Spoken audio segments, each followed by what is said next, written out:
بسم الله الرحمن الرحيم. الرحمن علم القرآن.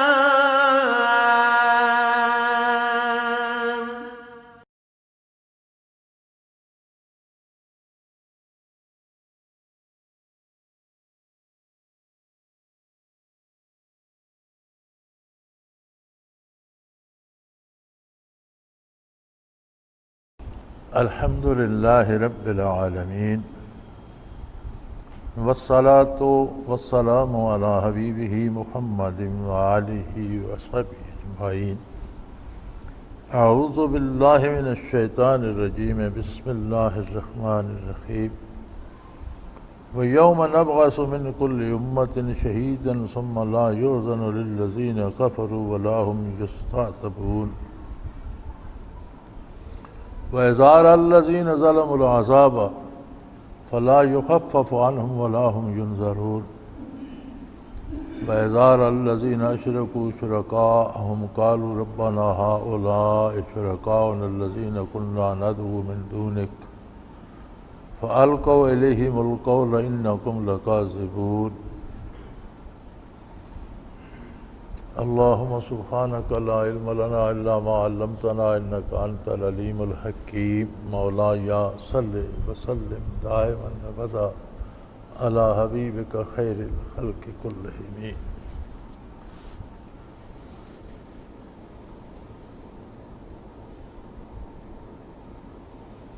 وَيَوْمَ نَبْعَثُ مِنْ كُلِّ أُمَّةٍ شَهِيدًا. اور فرمایا جس روز ہم ہر امت میں سے گواہ کھڑا کریں گے. آدم علیہ نبینا علیہ الصلاۃ والسلام سے لے کر حضور اکرم صلی اللہ علیہ وآلہ وسلم تک کوئی امت خالی نہیں رہی جس میں اللہ کا نبی مبعوث نہ ہوا. یہ آیت بھی اس پہ دلالت کرتی ہے کہ تمام امتیں کسی نہ کسی نبی سے منسوب تھیں، کسی نہ کسی نبی کا اتباع ان کے لیے ضروری تھا. پھر نبی اکرم صلی اللہ علیہ وسلم مبعوث ہوئے تو اپنی بعثت عالی سے لے کر قیامت تک کی ساری انسانیت کے لیے آپ نبی تھے، نبی ہیں اور نبی رہیں گے صلی اللہ علیہ وسلم. چنانچہ قیامت کو جب محاسبہ ہوگا تو اللہ کریم انبیاء کو امت کے روبرو پیش فرمائیں گے اور انبیاء گواہی دیں گے کہ اے اللہ ہم نے تیرا پیغام حرف بحرف پہنچایا، انہیں سمجھایا، مجاہدہ کیا، کوشش کی، ان سے محنت کرتے رہے، جتنا وقت تو نے دیا ہم انہیں تیرا پیغام پہنچاتے سمجھاتے رہے. اب اگر انہوں نے نافرمانی کی ہے تو انہوں نے جان بوجھ کر کی ہے، یہ نہیں کہ انہیں بتایا کسی نے نہیں.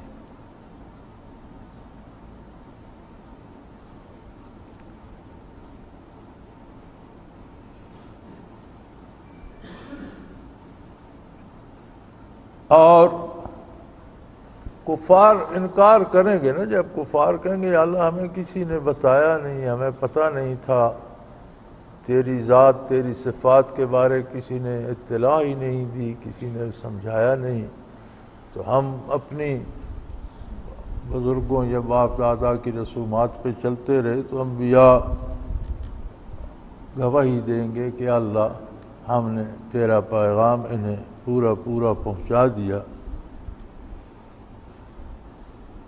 اور جب انبیاء گواہی دیں گے تو انبیاء پر اعتراض کرنے کی اجازت کفار کو نہیں دی جائے گی.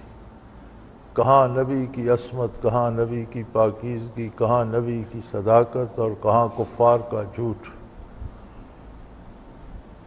اور نہ ہی کفار کا نبی کے مقابلے میں کوئی عذر قبول کیا جائے گا. اللہ کا نبی جب پیغام پہنچاتا ہے تو بنی آدم پہ دلیل تمام ہو جاتی ہے، کوئی عذر باقی نہیں رہتا. اور کسی بھی انسان کے پاس اللہ کے نبی کی نافرمانی کرنے کی کوئی دلیل نہیں۔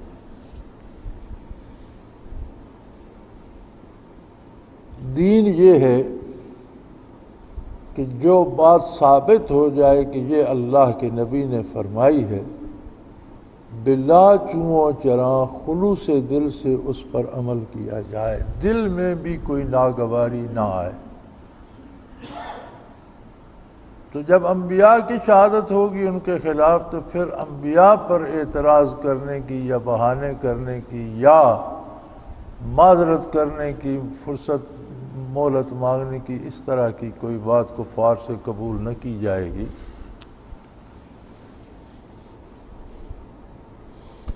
اور جب ایسے ظالموں کو عذاب سامنے آ جائے گا، جہنم سامنے آ جائے گی، دوزخ پاس ہوگی،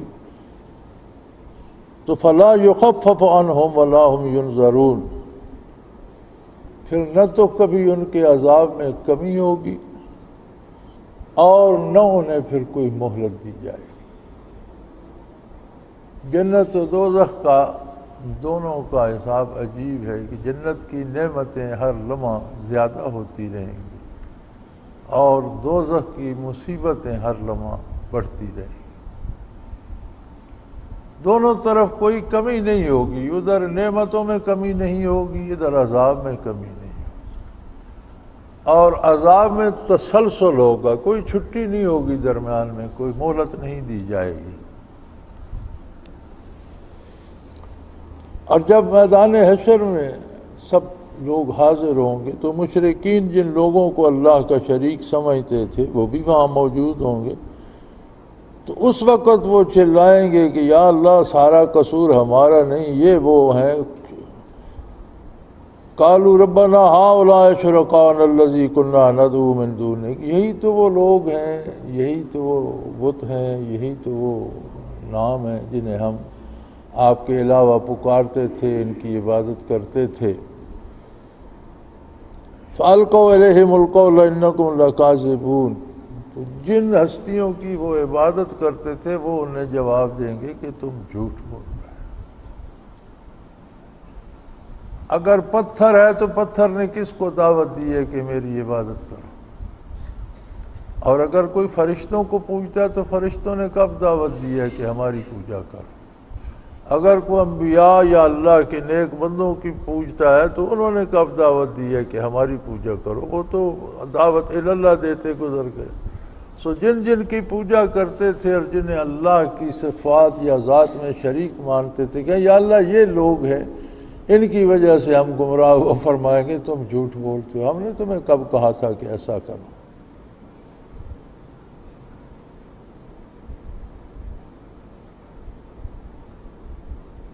وَأَلْقَوْا إِلَى اللَّهِ يَوْمَئِذٍ السَّلَمَ وَضَلَّ عَنْهُمْ مَا كَانُوا يَفْتَرُونَ، اس دن تو مشرک بھی کفار بھی اللہ کے سامنے سر تسلیم خم کر دیں کہ یا اللہ ہم تیرے اطاعت گزار، تیرے فرما بردار، اور جتنے دنیا میں وہ جھوٹ کے طوفان باندھا کرتے تھے اور دلائل دیا کرتے تھے انبیاء کے مقابلے میں اور دین کے مقابلے میں بحث کیا کرتے تھے، وہ ساری کج بحثیاں ختم ہو جائیں گی اور سب کہہ اٹھیں گے کہ اللہ تیرا کوئی ثانی نہیں، تیرا کوئی شریک نہیں، ہم تیرے فرما بردار بنتے ہیں۔ لیکن اس دن ماننے کا کیا فائدہ، کیونکہ دار عمل تو موت سے ختم ہو گیا اور قیامت سے تو مطلق ختم ہو گیا، جو مر گیا اس کا تو ختم ہو گیا، لیکن قیامت قائم ہوگی تو سب کا ختم ہو جائے گا۔ آگے دار الجزا ہے، وہاں ماننے نہ ماننے سے کیا فرق پڑتا ہے، جب دوزخ بھی سامنے ہوگی، جنت بھی سامنے ہوگی، فرشتے بھی سامنے ہوں گے، تو پھر تو ماننا ہی پڑے گا، پھر کون انکار کرے گا۔ الذین کفروا وصدوا عن سبیل اللہ زدناہم عذابا فوق العذاب بما کانوا یفسدون، جن لوگوں نے انکار کیا، عظمت الہی کو مانا نہیں، قبول نہیں کیا، اللہ کے نبی کی صداقت کو قبول نہیں کیا، اللہ کی کتابوں کو نہیں مانا، ارشادات باری کا انکار کیا، ان کے عذاب پر عذاب بڑھتا جائے گا، زیادہ کرتے جائیں گے۔ اس کی وجہ یہ ہے کہ بما کانوا یفسدون، کہ انہوں نے بہت فساد پیدا کیا۔ یعنی جو بندہ بھی کوئی راہ نکالتا ہے تو بہت سے لوگ اسے دیکھ کر وہ راہ اپنا لیتے ہیں۔ اگر کوئی مسلسل نیکی کرتا ہے تو کچھ نہ کچھ لوگ اس کے ساتھ نیکی میں بھی شامل ہو جاتے ہیں، نیک ہو جاتے ہیں۔ اگر کوئی کفر کرتا ہے، شرک کرتا ہے تو کچھ نہ کچھ لوگ اس کے ساتھ شامل ہو جاتے ہیں اور اس کی وجہ سے وہ بھی کفر اور شرک میں مبتلا ہو جاتے ہیں۔ تو فرمایا یہ جو کفر ہے یہ متعدی، یعنی دوسروں کو بھی متاثر کرنے والا اور دوسروں تک بھی اس کا اثر تو جہاں تک کسی نے کوئی برائی ایجاد کی یا کفر ایجاد کیا یا شرک میں مبتلا ہوا، اسے دیکھ کر دوسرے ہوئے، انہیں دیکھ کر دوسرے ہوئے، ان کے دنیا سے جانے کے بعد وہ پیچھے رسم چلتی رہی، تو جب تک لوگ آگے گمراہ ہوتے گئے اس طرح اس کا عذاب بھی بڑھتا جائے گا، ان کی ذمہ داری بھی اس پر آئے گی۔ اپنا اپنا عذاب وہ سب بھی بھگتیں گے لیکن اس پر بھی ان کی ذمہ داری آئے گی۔ اس لیے بڑی احتیاط چاہیے اس معاملے میں کہ بندے کی ظاہری اور باطنی زندگی جو ہے وہ اللہ کے نبی صلی اللہ علیہ وسلم کی اطاعت کے مطابق ہو۔ اسے دیکھ کر اگر کوئی سدھرتا ہے تو اس کا ثواب اسے بھی ملے گا، اس کا اجر اسے بھی ملے گا۔ لیکن اگر گمراہی کوئی شروع کرتا ہے اور آگے لوگ گمراہ ہوتے چلے جاتے ہیں تو جتنی مخلوق آگے گمراہ ہوتی چلی جائے گی ان سب کا عذاب بھی اس پر اس کے عذاب میں زدناہم عذابا فوق العذاب، اس کے عذاب پر تو مزید عذاب بڑھتے چلے جائیں گے، اس لیے کہ بما کانوا یفسدون، انہوں نے فساد پیدا کیا تھا، آگے کفر کو، برائی کو، گناہ کو پھیلانے کا سبب بنے تھے، تو جتنا آگے پھیلتا گیا اتنا ان پر بوجھ بڑھتا جائے گا۔ یوم نبعث فی کل امۃ شہیدا علیہم من انفسہم، اور اس دن ہم ہر امت میں سے انہی میں سے ان پر گواہ کھڑا کریں گے۔ اللہ کے نبی جو ان کی طرف مبعوث ہوئے تھے وہ ان پر گواہی دیں گے۔ وَجِئْنَا بِكَ شَهِيدًا هَؤُلَاءِ، اور آپ صلی اللہ علیہ وآلہ وسلم کو تمام انبیاء کی صداقت پہ گواہ لائیں گے۔ یعنی کفر ایسی مصیبت ہے کہ انبیاء کھڑے ہو کر گواہی دیں گے اپنی اپنی امت پر کہ یا اللہ ہم نے تیرے احکام، عقائد اور اعمال کے بارے ذرا ذرا جو تو نے ہمیں ارشاد فرمایا ہم نے انہیں پہنچا دیا۔ کسی نے مانا اس پر عمل نہیں کیا، کسی نے ماننے سے انکار کر دیا۔ جو خوش نصیب ایسے تھے جنہوں نے مانا بھی، قبول بھی کیا، اس پر عمل بھی کیا، سب تیرے سامنے ہیں۔ جہاں تک بات پہنچانے کا ہم نے حق ادا کر دیا تو کفار چلائیں گے جی نہیں ہم تک تو کسی نے ہمیں تو بات بتائی ہی نہیں، آج کہہ رہے ہیں ہمیں تو کسی نے نہیں بتایا۔ تو اللہ فرماتے ہیں ہم آپ صلی اللہ علیہ وسلم کو اس پر انبیاء کی صداقت پر گواہ لائیں گے۔ آپ انبیاء کی صداقت کی شہادت دیں گے اور آپ گواہی دیں گے، اس لیے کہ کفار کہیں گے ہم نے تو نبی کریم صلی اللہ علیہ وسلم کو دیکھا نہیں، ہمارے سامنے تو یہ نہیں تھے، یہ ہماری بات کس طرح شہادت دے رہے ہیں۔ فرمایا اس لیے کہ وَنَزَّلْنَا عَلَيْكَ الْكِتَابَ تِبْيَانًا لِكُلِّ شَيْءٍ، اس لیے کہ ہم نے آپ پر وہ کتاب نازل فرمائی تھی جس نے تمام حقائق بیان کر دی۔ آپ پر اللہ کی بارگاہ سے بذریعہ وحی قرآن کریم نازل کیا گیا جس نے آدم علیہ السلام سے لے کر آپ تک تمام امتوں کے حالات، انبیاء کی صداقت، انبیاء کا کردار، کفار و مشرکین کا تبیانا لکل شیء، جس نے کوئی بات رہنے نہیں دی۔ آپ کو اللہ کا کلام نصیب ہوا جس میں وہ ساری تفصیل موجود تھی کہ انبیاء کا کردار کیا تھا، کفار کا، مشرکین کا کردار کیا تھا، کون سے اعتراضات یہ کیا کرتے تھے، کس طرح کی یہ باتیں بنایا کرتے تھے۔ تو آپ صلی اللہ علیہ وسلم اس لیے گواہی دیں گے کہ آپ کے پاس اللہ کی طرف سے ان تمام امور کی تفصیلات آ گئیں، اور پھر یہ ایسی کتاب ہے قرآن کریم کہ اس نے صرف گزشتہ امتوں کے اور انبیاء کے اور نہ ماننے والوں کے حالات و واقعات ہی صحیح بیان نہیں فرمائے، بلکہ آئندہ قیامت تک کے لیے ہدا، ہر کام کو کرنے کی صحیح رہنمائی دیتی ہے۔ یعنی قرآن کریم صرف گزشتہ پہ بحث نہیں کرتا، تاریخ انسانی ہی پہ بحث نہیں کرتا، بلکہ انسان کی تخلیق سے لے کر آج تک، لمحہ موجود تک، اور آج سے لے کر آخرت تک آگے کیا کرنا ہے، کس انداز سے کرنا ہے، کس کام کو کرنے کا کون سا سلیقہ اور طریقہ درست ہے، کون سا مناسب ہے، اللہ کریم کو کون سا پسند ہے، کس انداز پر اللہ ناراض ہوں گے، یہ خدا ساری باتیں یہ بیان کر دیتا ہے، اور باعث رحمت ہے اور خوشخبری دینے والا ہے ان لوگوں کو جو اس کی بات مانتے ہیں۔ للمسلمین، مسلم کون ہے، اسلام کیا ہے، مسلمانی کیا ہے؟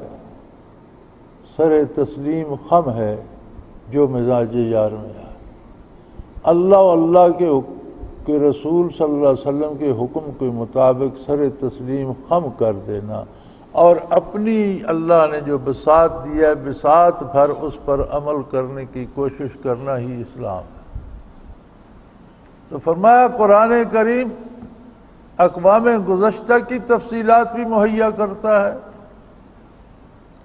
آج تک، اور آج سے لے کر آگے تک انسان کو سلیقہ اور طریقہ سکھاتا ہے زندگی کرنے کا، اور رحمت الہی کا منبع ہے، باعث رحمت الہی ہے، اور خوشخبری دیتے ہیں ان لوگوں کو جنہوں نے اسے مانا، جنہوں نے اس پر عمل کیا، جنہوں نے اسے قبول کیا۔ فرمایا یاد رکھو، ان اللہ یامر بالعدل والاحسان وایتاء ذی القربی وینہی عن الفحشاء والمنکر والبغی یعظکم لعلکم تذکرون۔ اللہ کریم نے پوری عملی زندگی کے کرنا کیا ہے اور کیا نہیں کرنا ایک آیہ کریمہ میں ان کو سمو دیا۔ یقیناً اللہ حکم دیتے ہیں عدل کا، عدل زندگی کی، آبادی کی، آسانی کی، دین کی، ایمان کی، اسلام کی بنیاد ہے۔ عدل کے معنی ہوتا ہے برابری، یعنی ہر معاملے میں انصاف کیا جائے۔ پوری زندگی جو ہے وہ عدل کی آئینہ دار ہو کہ آپ کماتے کس طرح ہیں، جائز اور حلال ذرائع سے کمائیں، دوسروں کا حق نہ چھینیں، ناجائز ذرائع سے دولت جمع نہ کریں، ناجائز ذرائع استعمال کریں گے تو یہ عدل کے خلاف ہوگا۔ آپ دن کس طرح بسر کرتے ہیں، کون سے کام کرتے ہیں، کون سے نہیں کرتے، اگر اس میں اللہ کی اطاعت میں دن بسر ہوگا اور ہمارے امور شریعت کے مطابق ہوں گے تو یہ عدل ہوگا۔ اگر ہماری دن کی مصروفیات اور ہمارا کاروبار زندگی خلاف شریعت ہوگا تو یہ ظلم ہوگا، عدل کے مقابلے میں ظلم آتا ہے۔ اسی طرح خاندانی زندگی میں، گھریلو زندگی میں، رشتہ داروں کے ساتھ، دوستوں دشمنوں کے ساتھ، قوم کے ساتھ، ملک کے ساتھ، بین الاقوامی سطح پر ہر جگہ بندے کا کردار عدل ثابت کرے گا، اور جس طرح کرنے کا حکم اللہ کے رسول صلی اللہ علیہ وسلم نے دیا ہے اس طرح کا عمل کرے گا تو یہ عدل ہوگا، اس کے خلاف کرے گا تو ظلم ہوگا۔ پھر دوسری، اس میں پوری زندگی عدل میں آ گئی، ہر کام میں عدل لازم ہے، انصاف لازم ہے، اور انصاف وہ ہے جو اللہ کریم نے فرما دیا کہ یہ کام اس طرح سے کرو، وہ عدل ہے، اس کے خلاف جو ہے وہ ظلم ہے۔ دوسری بات اس میں فرمائی والاحسان، تین چیزیں فرمائی ہیں، عدل، احسان اور ایتاء ذی القربی۔ پوری زندگی کے کرنے کے کام اس میں آ گئے کہ ہر کام میں عدل کرو، اور عدل دکھاوے کے لیے نہ ہو، لوگوں کو دکھانے کے لیے نہ ہو، پارسائی جتانے کے لیے نہ ہو، کسی مجبوری کے تحت نہ ہو، عدل خلوص دل سے ہو۔ والاحسان، احسان ہوتا ہے کہ ہر کام کو قلبی خلوص کے ساتھ اور خشوع و خضوع کے ساتھ اللہ کی رضا کے لیے کیا جائے۔ پوری زندگی میں عدل کرو، اپنے ساتھ عدل کرو، حلال کھاؤ، جائز کام کرو، ناجائز سے رک جاؤ، حرام کھانے سے رک جاؤ، صفات ملکوتی پیدا کرو، اللہ کا قرب تلاش کرو، نیکی کرو، اپنے آپ کے ساتھ بھی عدل کرو کہ نفس کو غذا بھی دو، آرام بھی دو، بیمار ہوتا ہے تو دوا بھی دو، روح کو بھی غذا بھی دو، دوا بھی دو، بدن کو بھی غذا بھی دو، دوا بھی دو، آرام بھی دو۔ اسی طرح عزیز و اقارب کے ساتھ عدل کرو، گھر میں عدل کرو۔ یہ نہیں کہ نکاح ہو گیا تو میاں بیوی کا مقابلہ شروع ہو گیا، وہ ادھر کھینچ رہی ہے، وہ ادھر کھینچ رہا ہے۔ بھائی مقابلہ ہی کرنا تھا تو شادی کیوں کی؟ اللہ کے نام پر ایک دوسرے پر حلال کیوں ہوئے؟ جب حلال ہو گئے ہو اللہ کے نام پر تو پھر اس بات کا لحاظ رکھو۔ کوئی بندہ 100% صحیح نہیں ہوتا، اور اگر ہو بھی تو دوسرے کو محسوس نہیں ہوتا۔ ہر بندہ پوری طرح ٹھیک ہونا یہ اللہ کی صفت ہے۔ معصوم عن الخطا اللہ کے نبی ہیں۔ کوئی بندہ پرفیکٹ نہیں ہوتا کہ وہ 100% فرشتہ، وہ انسان ہے، اس میں خوبیاں بھی ہوتی ہیں، خامیاں بھی ہوتی ہیں۔ لیکن عجیب بات یہ ہے کہ ہم فیصلہ یہ کرتے ہیں کہ اپنی خامیاں بھول جاتے ہیں، دوسرے کی چھوٹی خامی، بعض اوقات اس کی خوبی کو بھی ہم خامی سمجھ لیتے ہیں۔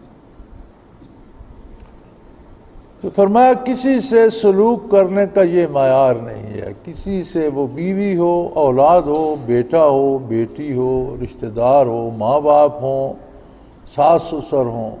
عجیب بات ہے، بڑے عجیب عجیب معاملات ہوتے ہیں۔ پچھلے دنوں مجھے ایک ای میل آئی کسی بی بی کی طرف سے کہ میرے میاں کی والدہ سے اختلافات ہو گئے ہیں، میاں نے میرے ساتھ بولنا بند کر دیا، مجھے میکے چھوڑ گیا۔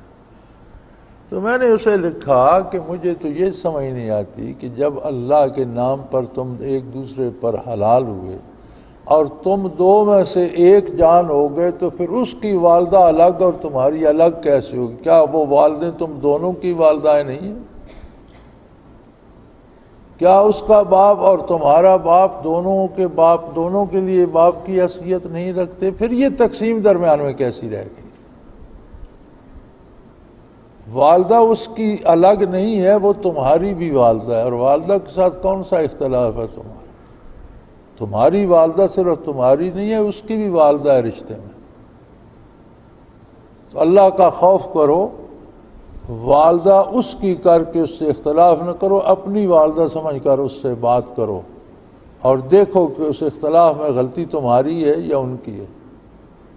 تو اللہ کا شکر ہے وہ میری بات سمجھ گئی اور اس نے والدہ سے معافی مانگ لی اور ان کی صلح ہو گئی۔ تو یار اتنا سا شعور ہم میں نہیں ہے۔ ایک گھر اجڑ رہا تھا معمولی سی بات پر کہ اس کی امی نے یہ کہا، اس کی امی کہاں سے آ گئی؟ تمہاری بھی تو امی ہے، کہہ دیا ہے تو تم کو امی ہے، تو آپ نے میرے ساتھ زیادتی کی، میں بھی آپ کی بیٹی ہوں، آپ میرے حق میں ایسا نہ کہیں۔ تو فرمایا اپنے ساتھ بھی عدل کرو، گھر میں بھی عدل کرو، برادری، رشتہ دار، ان کے ساتھ عدل کرو۔ اب یہ نہیں کہ وہ تم سے اچھائی کریں تو تم ان سے اچھائی کرو، یہ تو برابر برابر ہو گئی۔ عدل یہ ہے کہ اگر وہ برائی بھی کرتے ہیں تو تم برائی کا جواب برائی سے نہ دو، تم اچھائی کرو۔ تمہاری نیکی تو اللہ ضائع نہیں فرمائے گا، تمہاری نیت اللہ جانتا ہے، تم ان کی نقصان نہ کرو۔ وہ کرتے ہیں، اگر وہ زیادتی بھی کرتے ہیں تو برداشت کرو۔ اسی طرح قومی ملکی معاملات میں، بین الاقوامی معاملات میں، زندگی کے ہر لمحے میں عدل کرو، اور عدل خلوص سے دل سے کرو۔ احسان کی تفصیل حضور اکرم صلی اللہ علیہ وسلم کے ارشادات عالی میں یہ ہے کہ ان تعبد اللہ کأنک تراہ فإن لم تکن تراہ فإنہ یراک، او کما قال رسول اللہ صلی اللہ علیہ وسلم۔ حضور نے احسان کی یہ تعریف فرمائی کہ اللہ کی اطاعت اور عبادت اس طرح کرو گویا تم اللہ کو روبرو دیکھ رہے ہو، اور اگر یہ ہمت نہیں ہے تو پھر کم از کم یہ یقین رکھو کہ اللہ تمہیں دیکھ رہا ہے، تم اس کے روبرو کھڑے ہو، اس طرح سے اس کی اطاعت کرو۔ تو فرمایا عدل کرو، خلوص کے ساتھ، دل کے ساتھ کرو، اور حسب توفیق اپنے عزیزوں کا خیال رکھو، مستحقین کے حقوق ادا کرو۔ اپنے حقوق بندے کو چاہیے کہ اپنے حقوق حاصل کرے، لیکن اگر اپنے معاف بھی کر دے تو یہ اس کے پاس اختیار ہے کہ اپنے حقوق لے یا معاف کر دے۔ جو حقوق اس کے ذمے ہیں وہ تو کوئی ان سے تو کوئی وہ بھاگ نہیں سکتا، کوئی مفر نہیں، وہ تو اسے ادا کرنے ہی کرنے ہیں، لہٰذا متعلقین کے حقوق کی نگہداشت کرو۔ یہ تین باتیں فرمائیں، پوری زندگی کا اصول۔ عدل اختیار کرو، کہیں بھی کسی کے ساتھ بھی زیادتی نہ کرو، عدل دل سے اور خلوص سے اور دل کی گہرائی سے کرو، اور جن کے حقوق تم پر بنتے ہیں، والدین کے، بیوی کے، اولاد کے، رشتہ داروں کے، ان کے حقوق ادا کرو۔ اور تین چیزوں سے منع فرمایا، وَيَنْهَا عَنِ الْفَحْشَاءِ، بے حیائی سے اللہ کریم نے روک دیا۔ بے حیائی کیا ہوتی ہے؟ بے حیائی ہوتی ہے ایک جو بین الاقوامی حقیقت ہوتی ہے، جیسے جھوٹ، جسے جھوٹ بولنے والے بھی برا کہتے ہیں، چوری، جو خود چوری کرتے ہیں وہ بھی چوری کو برا کہتے ہیں، قتل ناروا، جتنے کام معاشرہ جن پر متفق ہے، مومن کافر سب جن کو برا کہتے ہیں، یہ سارے فحشاء میں آئیں گے، سب اس برائی میں آئیں گے جو یونیورسل ہے، پوری دنیا اس پہ متفق ہے۔ والمنکر،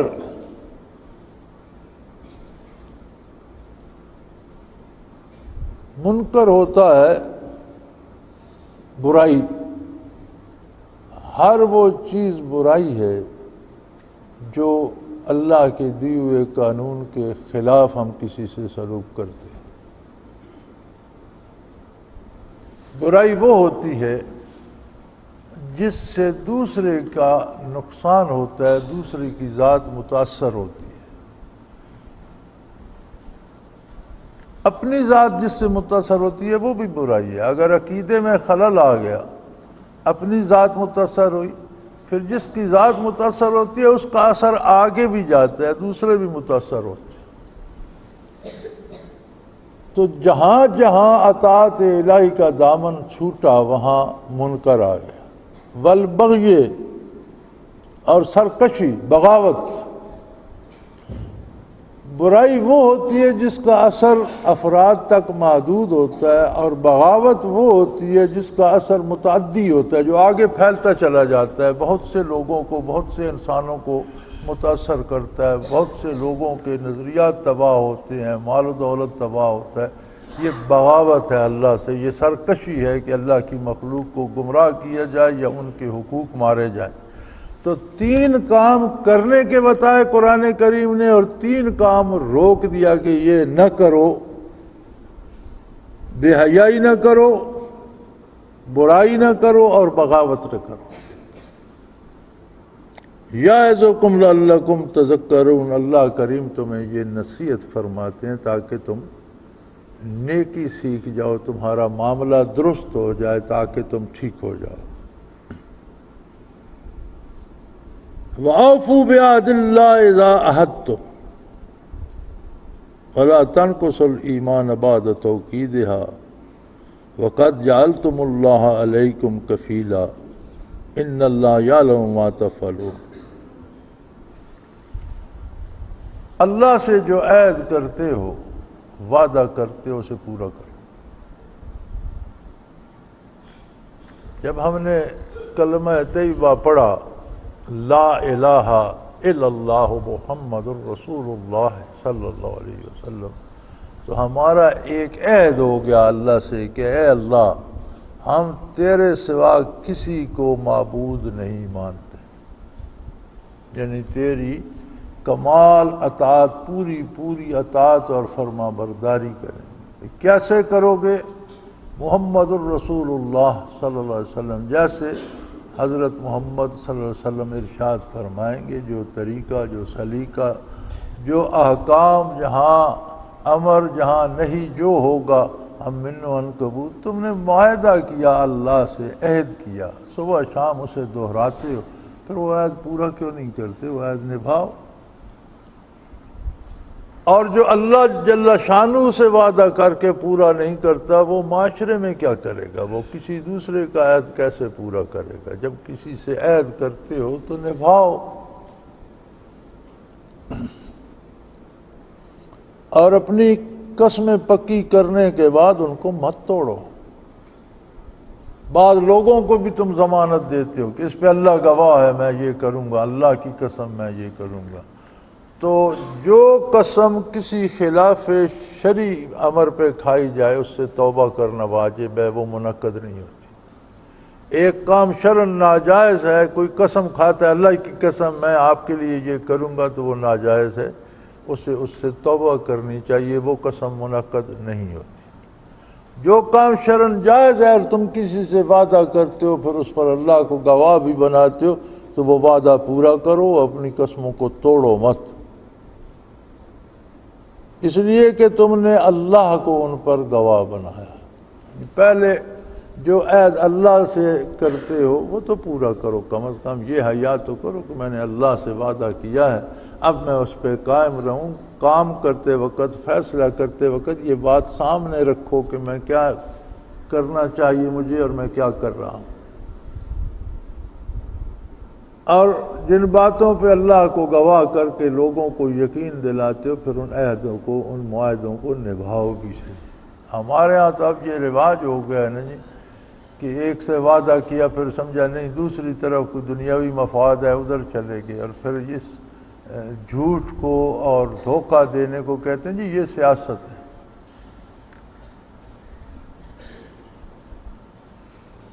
یہ سیاست نہیں ہے، یہ منافقت ہے اور یہ ظلم ہے۔ سوچ سمجھ کر معاہدہ کرو، سوچ سمجھ کر عہد کرو، اور خلاف شریعت کوئی عہد منعقد نہیں ہوتا، نہ کرو، اور شریعت کے مطابق جو وعدہ کیا اسے پورا کرو۔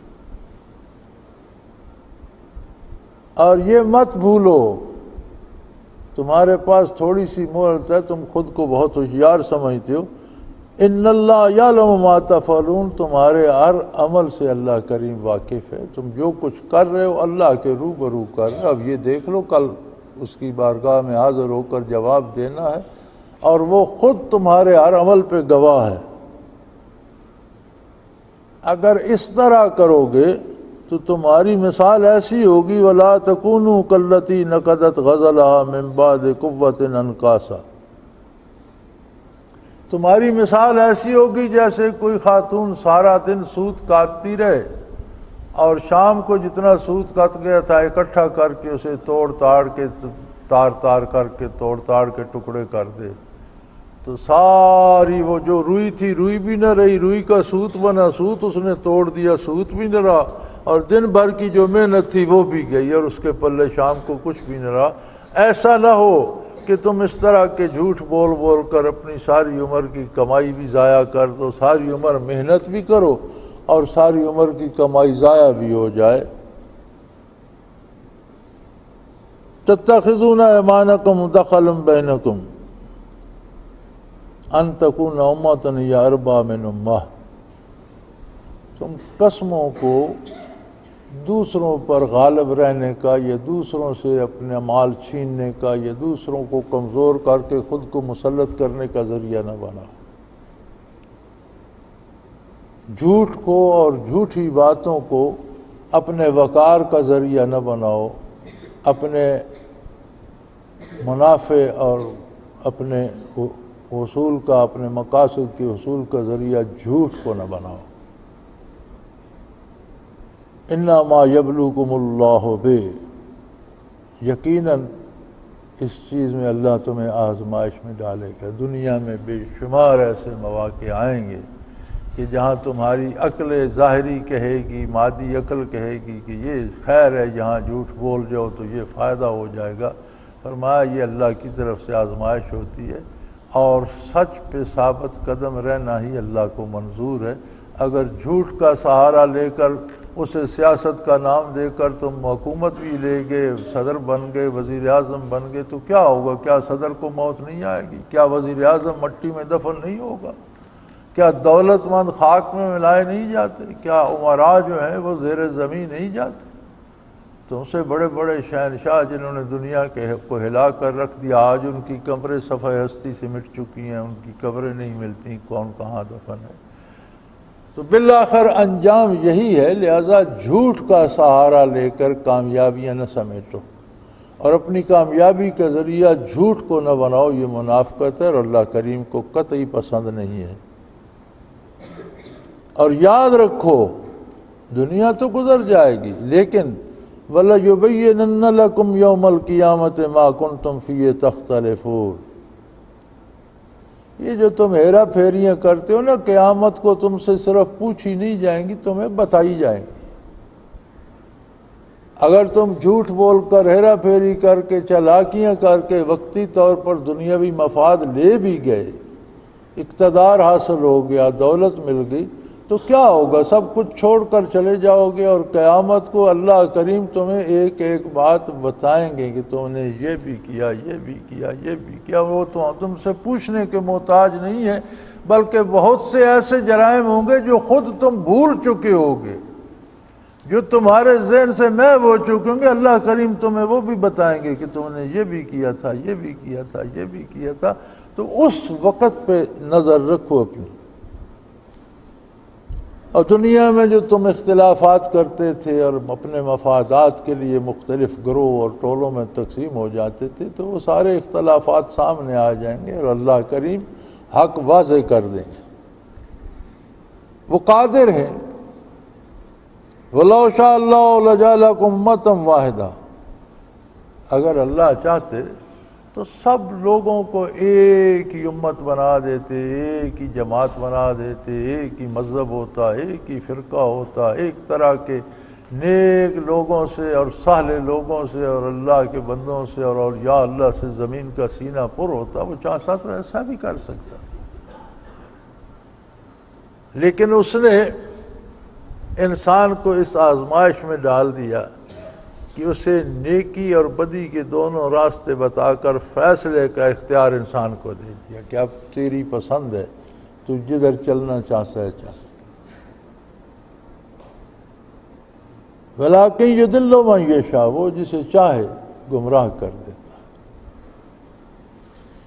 اس طرح کی آیات کریمہ کا بارگاہ رسالت پناہی میں یہ سوال عرض کیا گیا کہ یا رسول اللہ، جب اللہ ہی کسی کو گمراہ کر دے تو اس میں اس کا کیا قصور؟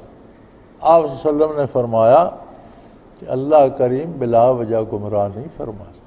اللہ کریم نے نیکی اور بدی واضح کر کے فیصلے کا اختیار انسان کو دیا ہے۔ وَهَدَيْنَاهُ السَّبِيلَ اِمَّا شَاكِرًا وَإِمَّا كَفُورًا، دونوں راستے اس کے سامنے ہیں۔ اب وہ اللہ کا شکر گزار بندہ بننے کا فیصلہ کرتا ہے یا کفر کا راستہ اختیار کرتا ہے۔ انسان جب برائی کرتا ہے تو اس کے دل پہ حضور نے فرمایا کہ سیاہی پیدا ہو جاتی ہے۔ اگر توبہ کرتا ہے، رجوع اللہ کرتا ہے، تو توبہ سے وہ دھل جاتی ہے۔ اگر مسلسل برائی کرتا ہے وہ بڑھتی رہتی ہے، حتیٰ کہ جب قلب سیاہ ہو جاتا ہے تو اللہ کی طرف سے اس پہ مہر کر دی جاتی ہے کہ اب تمہاری واپسی کی، تم اتنے دور جا چکی ہو کہ تمہاری واپسی بارگاہ الہی میں اللہ کو پسند نہیں، اب چلتے جاؤ آگے۔ تو وہ لوگ گمراہ ہو جاتے ہیں، پھر انہیں ہدایت نصیب نہیں ہوتی ہے۔ یہدی من یشاء، اور جسے چاہتا ہے اسے ہدایت دے دیتا ہے، اپنے قریب کر لیتا ہے۔ جو لوگ یہدی الیہ من ینیب، فرمایا جو لوگ خلوص دل سے یہ فیصلہ کرتے ہیں کہ ہمیں اللہ کی رضا چاہیے، اللہ ان کے لیے اس کے وسائل مہیا کر دیتا ہے اور انہیں ہدایت پہ پہنچا دیتا ہے۔ وَلَتُسْأَلُنَّ عَمَّا كُنتُمْ تَعْمَلُونَ، اور یہ بات یاد رکھو کہ تم جو کچھ کرتے ہو اس کا تم سے حساب لیا جائے۔ اس بات پہ یقین کر لو، یہ نہ سوچو کہ پتہ نہیں کیا ہوگا، نہیں، یہ ہوگا کہ جو عمل تم نے کیا اس کا حساب ہوگا، یہ یاد رکھ لو۔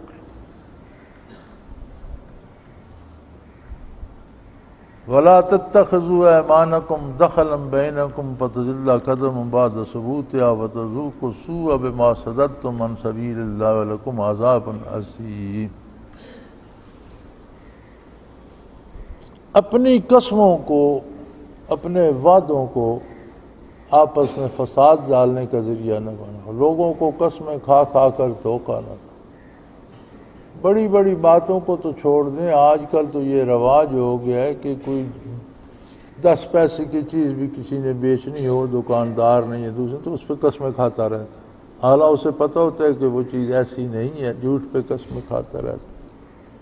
اس قسم کا انجام کیا ہوتا ہے؟ آپ ایک بندے کو قسم کھا کر یقین دلا کر ایک چیز دے دیتے ہیں، جب اس کا حال اس پہ کھلتا ہے تو اس سے دشمنی بنتی ہے، مخالفت بڑھتی ہے، برائی پیدا ہوتی ہے۔ تو فرمایا ان قسموں کو آپس میں فساد کا ذریعہ نہ بناؤ۔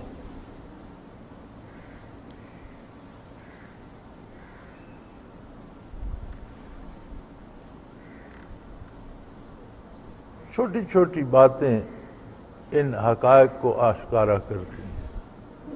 ہمارے ایک عزیز ہیں، انہیں بڑا شغف تھا تبلیغی جماعت سے اور تبلیغی دوروں سے اور تبلیغی مرکز سے، بڑی محنت پڑی جاتے تھے۔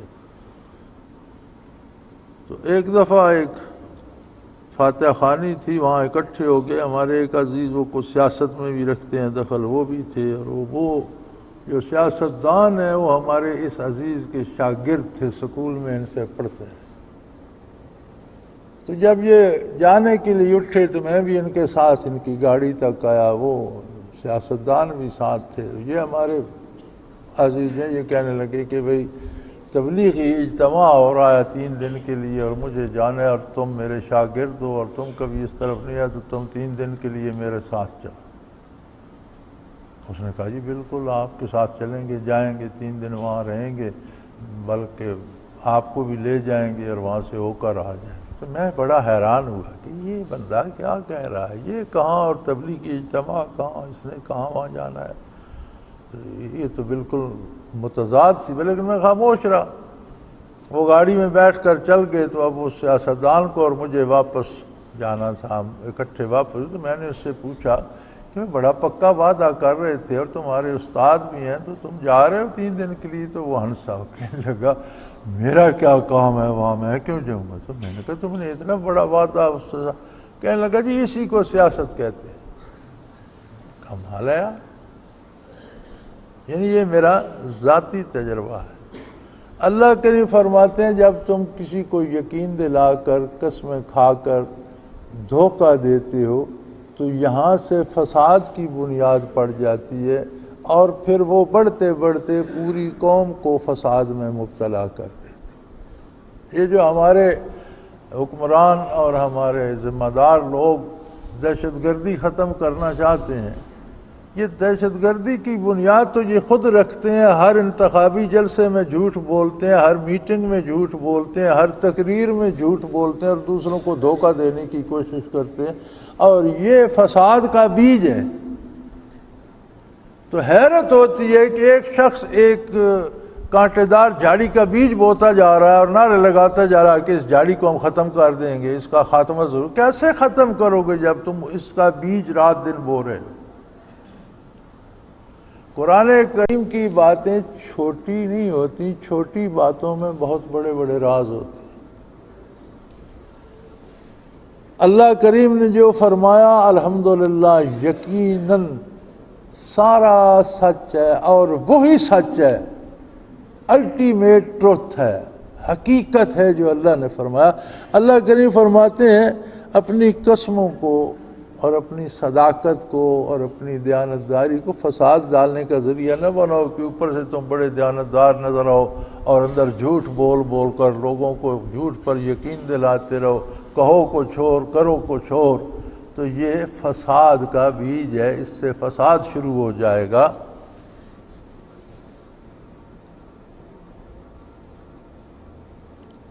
فَتَزِلَّ قَدْمًا بَعْدَ ثُبُوتِهَا، اور جو لوگ ثابت قدم اللہ کی راہ میں کھڑے ہیں ان کے قدم بھی اکھڑ جائیں، دوسروں کو گمراہ کرنے کا سبب بھی بن جاؤ۔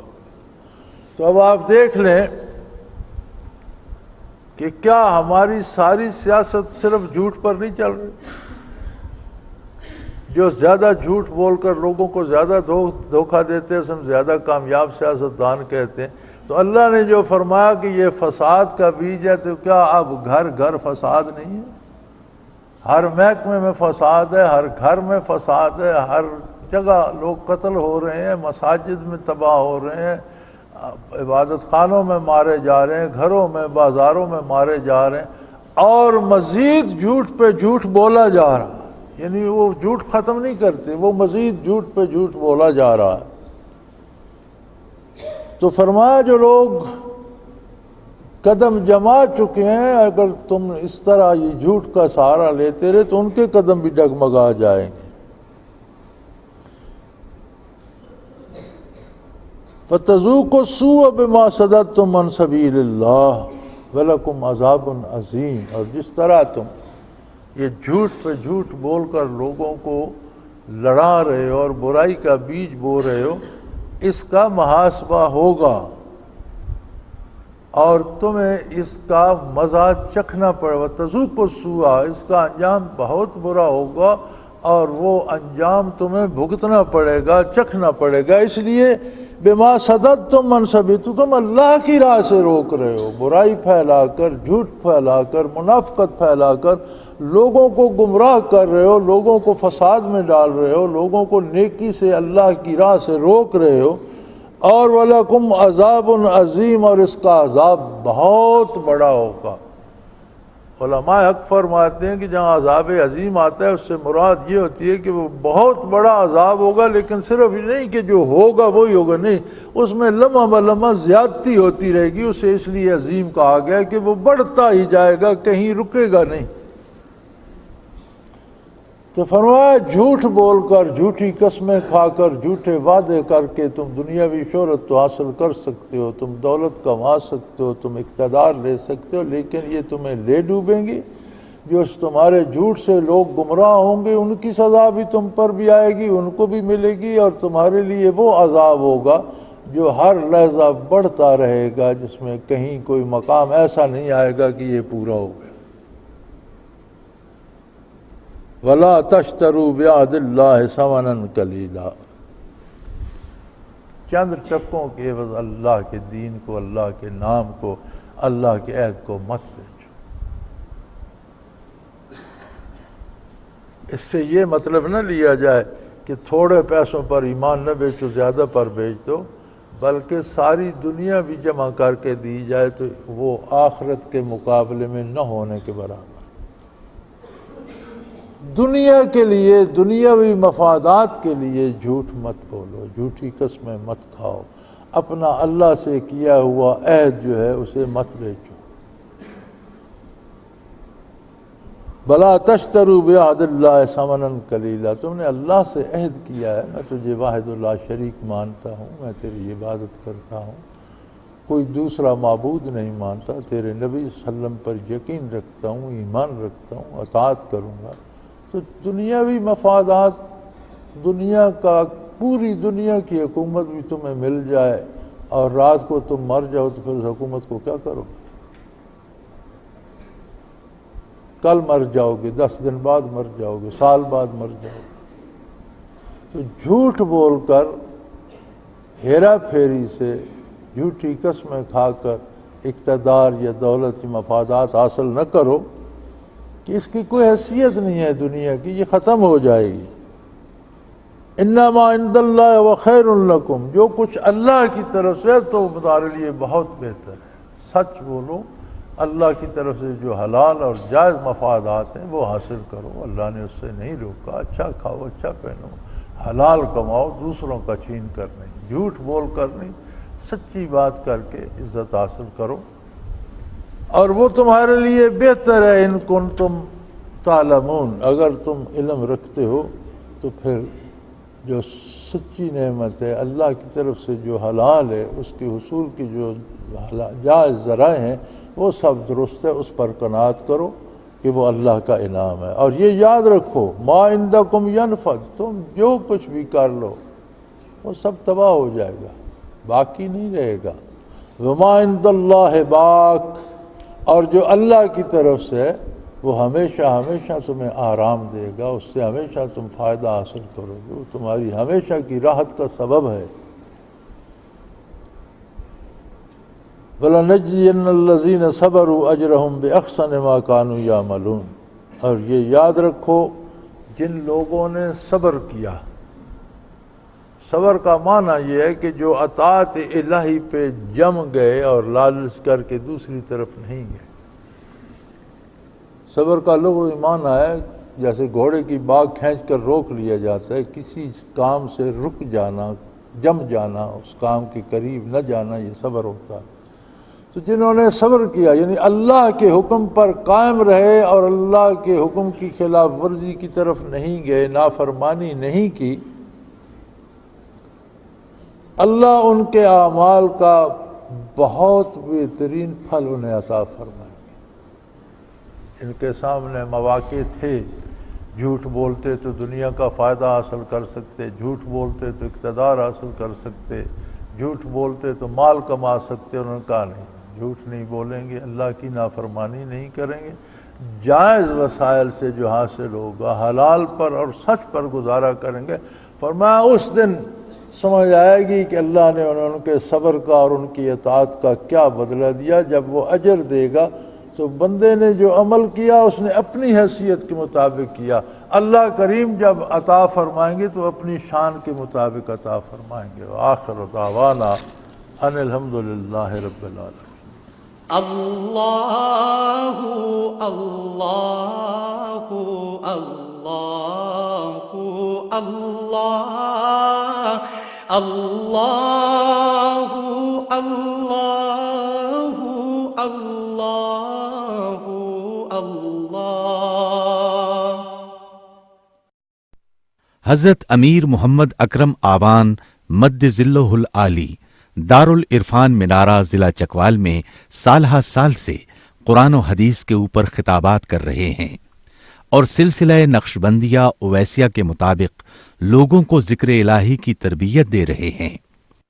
وہ قرآن پاک کی تفسیر ترتیب وار بیان کر رہے ہیں۔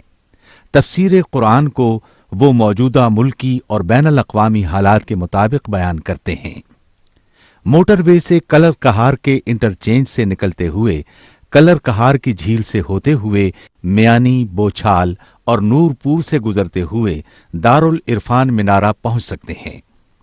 حضرت امیر محمد اکرم آوان نے بچیوں اور بچوں کی دینی اور دنیاوی تعلیم کے لیے سقارہ اکیڈمی کے نام سے ایک درسگاہ بھی قائم کی ہے، جس کا افتتاح ملک پاکستان کے صدر جنرل محمد ضیاء الحق نے اپنے دست مبارک سے کیا تھا۔ وہ تمام احباب جو اسلام کی طلب رکھتے ہیں ان سے گزارش ہے کہ دارالعرفان منارہ ضلع چکوال میں امیر محمد اکرم آوان صاحب کے خطابات سے مستفید ہوں۔ وہ ہر جمعے کو نماز سے پہلے بیان فرماتے ہیں۔ ہر ماہ کی پہلی اتوار کو ماہانہ اجتماع ہوتا ہے جس میں آپ خصوصی خطاب فرماتے ہیں اور پاکستان کے چاروں صوبوں سے احباب اس اجتماع میں شرکت کرتے ہیں۔ اس کے علاوہ یہاں سال میں 2 مرکزی اجتماعات بھی ہوتے ہیں، ایک رمضان المبارک میں اعتکاف کا اجتماع اور دوسرا جولائی اور اگست میں 40 دن کا اجتماع ہوتا ہے جس میں روحانی تربیت کی جاتی ہے۔ اپنا خون سیماب دے کر اتنا ہم کر جائیں گے، نام آقا کا چمن میں پھر رقم کر جائیں گے۔